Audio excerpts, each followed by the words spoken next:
Oke guys, ini ada komentar ya. Halo Pak, tolong dijawab Pak. Saya sedang fase bangun rumah dan lagi bingung untuk pipa ukuran apa untuk pipa pembuangannya ya. Dan dalam satu rumah itu biasanya ada 3 jenis pipa pembuangan yang harus kita persiapkan. Yang pertama itu adalah pipa pembuangan air hujan yang biasanya dari atap turun ke dak talang. Nah, dak talang itu kita tanam satu pipa pembuangan ya. Jadi ada satu pipa air hujan. Kemudian ada pipa air bekas. Nah, pipa air bekas itu biasanya yang dari air shower yang kita mandi kan di lantai ada drainnya, atau dari wastafel ataupun dari dapur yang ada sink dapurnya itu ya. Jadi itu tuh air bekas satu pipa yang harus kita tanamkan juga. Kemudian yang ketiga adalah pipa air kotor. Nah, pipa air kotor ini adalah dari yang kloset pembuangannya yang ke septic tank dia ya. Jadi ada 3 jenis pipa yang harus kita tanam di bawah dalam rumah ini. Dan yang tidak boleh digabung adalah, kadang orang mau hemat ya digabung-gabung semua. Yang tidak boleh digabung adalah pipa air kotor yang dari kloset.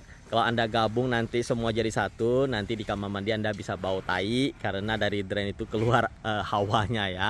Jadi yang nggak boleh digabung cuma satu tuh air dari kloset ke septic tank, tidak boleh digabung. Kemudian untuk pipa pembuangan itu harus kita pakai yang jenis AW.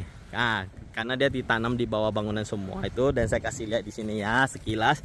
Nah, pipa AW ini lebih tebal dia ya dibanding pipa jenis D. Nah, ini jenis D kan tipis. Nah, dari sini aja sudah nampak ya beda kualitasnya dan memang peruntukannya berbeda dia ya. Nah, kalau yang D ini gampang kemek kalau ditekan pakai jari kayak gini ya. Nah, kalau ini kan lebih keras dia. Nah, makanya ditanam itu yang di bawah bangunan harus pipa jenis AW supaya tidak kemek. Karena kalau dia nanti pakai D bisa kemek. Nah, Anda bisa bongkar satu rumah lantainya semua, kan repot, kebayang ya. Jadi ingat, pipa yang ditanam adalah pipa yang AW. Kemudian kalau untuk dinding yang tegak-tegak itu tidak ada tekanan, itu pakai jenis D dia ya. Kemudian yang paling penting juga adalah kemiringan pipa yang harus kita perhatikan.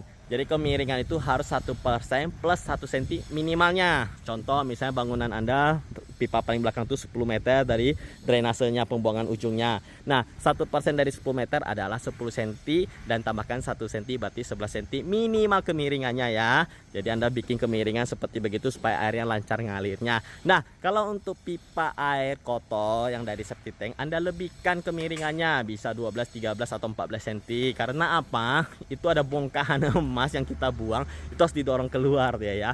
Nah, karena ada bongkahan emas itu harus bikin lebih miring dia ya.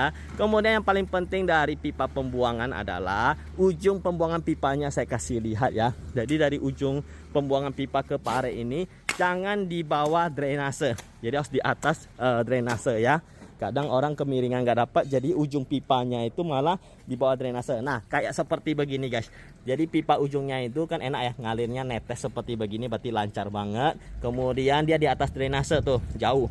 Jadi ujungnya ini jangan di bawah drainase. Karena apa? Ketika nanti hujan lebat, drainasenya penuh, airnya tuh lambat keluar dan bisa meluap dari belakang rumah ataupun dari kamar mandi. Nah, coba Anda lihat kalau ada kamar mandi Anda suka meluap ketika hujan lebat, karena biasanya ujungnya di sini satu juga kena dan pipanya kurang besar. Makanya nanam tuh jangan nanggung yang 4 inci semua ya. Nah, kalau rumah sangat gede bisa sampai 6 inci. Kalau rumah sangat gede, kamar mandinya banyak, atapnya besar, luas, nah itu bisa sampai 6 inci ya. Tapi kalau rumah standar begini, kayak gini semua sudah 4 inci sudah cukup dia ya. Semoga bisa menjawab dan menginspirasi untuk kita semua. Oke, sip.